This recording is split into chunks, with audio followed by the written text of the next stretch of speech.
So yung tubig po dito ay kulay lumot na po siya, kulay berde. At marami na rin pong mga lumulutang na mga basura po dito. At pag hindi po ito naagapan na madrain itong tubig nga po dito, ay pamamahayan po ito ng mga lamok.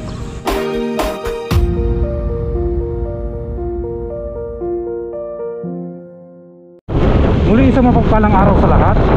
Nandito tayo ngayon sa ibabaw ng Nagtahan Bridge at papunta tayo ngayon ng Pandakan.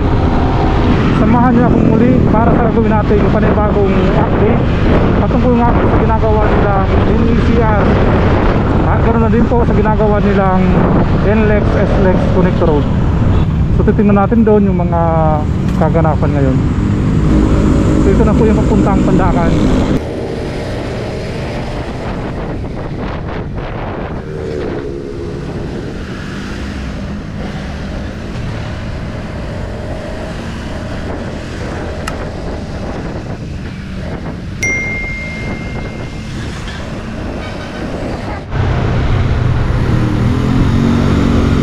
Ayan, sa pakaliwa tayo ngayon ng Diatay Street.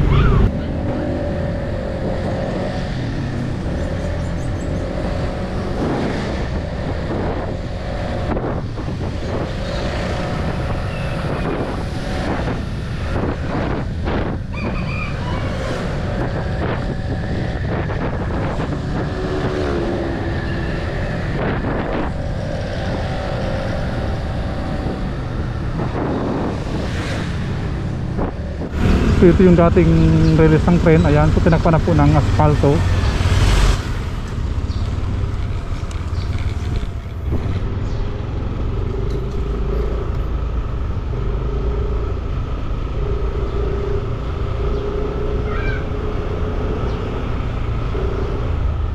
At nasa ibabaw tayo ngayon ng Padre Jacinto Zamora Bridge. Ayan yung Ilog Pasig.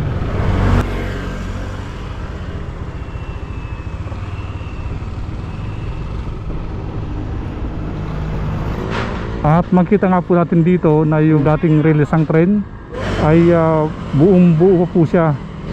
Ayan. At sa pagtawid naman itong Ilog Pasig ay makita natin na tinanggal na po yung mga release ng tren. So ito yung papuntang PNR Pandakan Station. At makita natin dito na yung ibang punong kahoy po dito ay pinutol na po siya. Ito po kasi ay sagabal sa itatayo nga po nilang NECR. At makita nga po natin dito na maliban po sa mga damo ay marami po mga basura ang nagkalat. Yung ibang mga kabayan po natin ay dito na lang po nila itinatapon yung kanilang mga basura. At ayan naman po yung makita nyo yung malaking tubo. Ayan po yung Maynilad. So napakalaking tubo po niyan.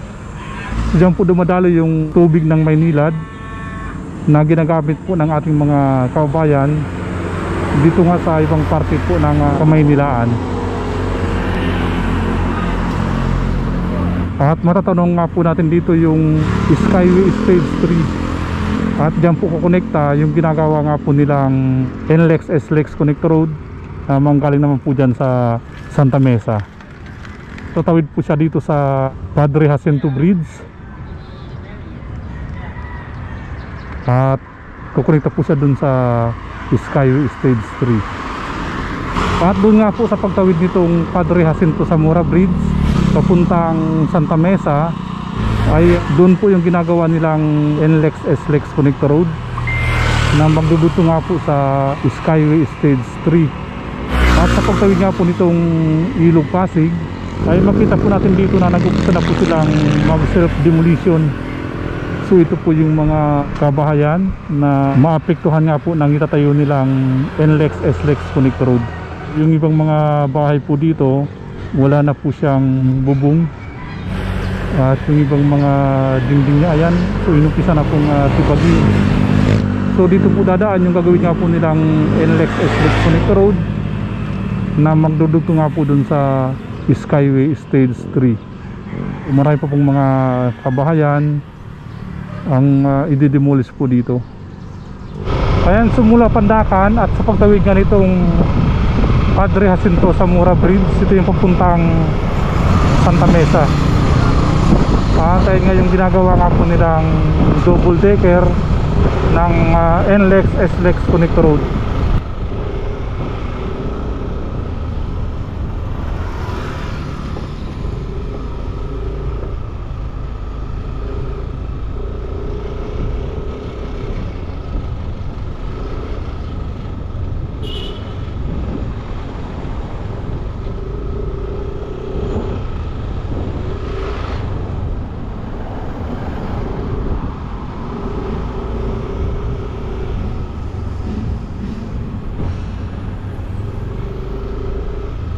Ayan, subali ginawa na lang po itong one way, itong kahabaan ng Tomas Claudio Street.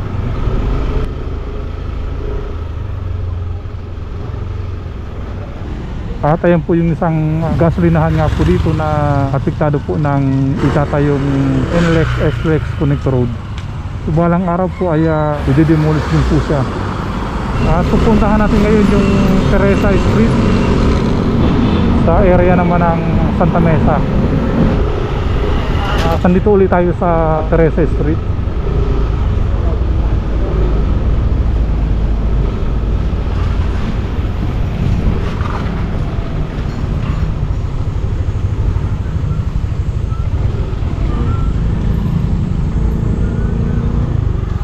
At makita natin dito yung mga nagkalat na mga debris ng mga giniba nilang kabahayan dito po sa area ng Santa Mesa.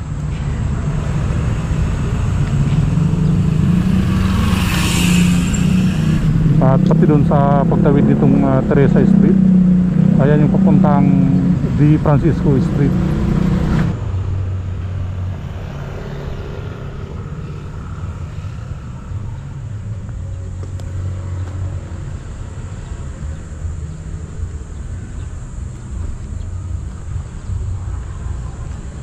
Ito po yung dating underground tunnel na kung saan dito po dumadaan yung mga may sakyan na mga residente nga po dito sa Maui Oasis. Ito po yung naipakita ko po dati 2 months ago. So ganun pa rin po yung sitwasyon niya. Nagmistula na nga po siyang swimming pool. So ang lalim na po niyan.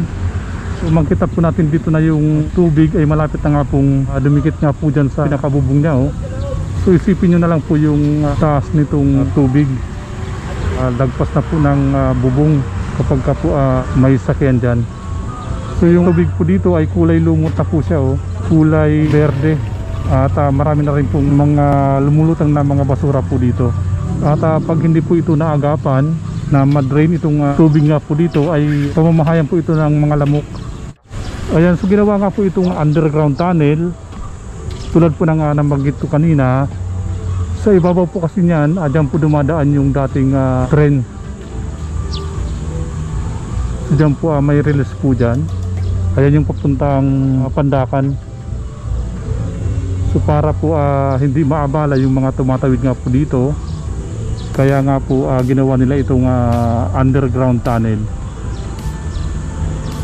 Kaso hindi na nga rin po siya magamit nang dahil naman dito sa ginawa nilang panibagong proyekto. Ito yung PNR NECR. Kaya ito na po yung sitwasyon ngayon dito na ginawa nilang underground tunnel. So dito lang po yan sa area ng Santa Mesa.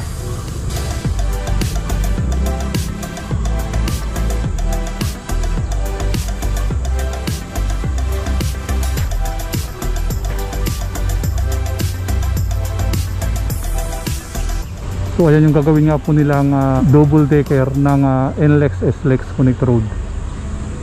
So dito makita natin na mayroon na po siyang nakalatag ng mga concrete girder. Ito yung papuntang Espanya.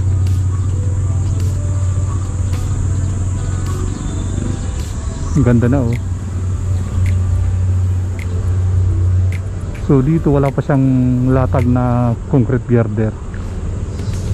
Sisilipin naman natin yung naipakita ko dati, yung dating PNR Santa Mesa Station. So ayan po yung underground tunnel.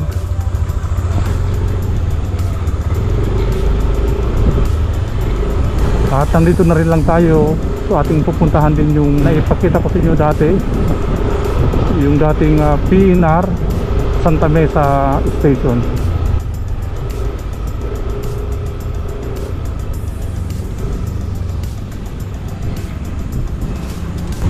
Ayan yung nasa kaliwa natin, ayan yung PUP.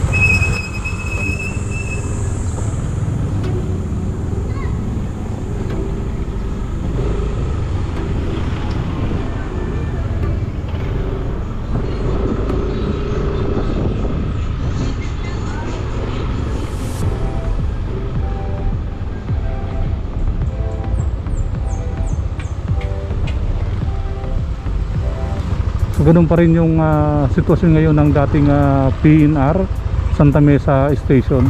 Yung last na punta natin dito ay ganyan pa rin siya.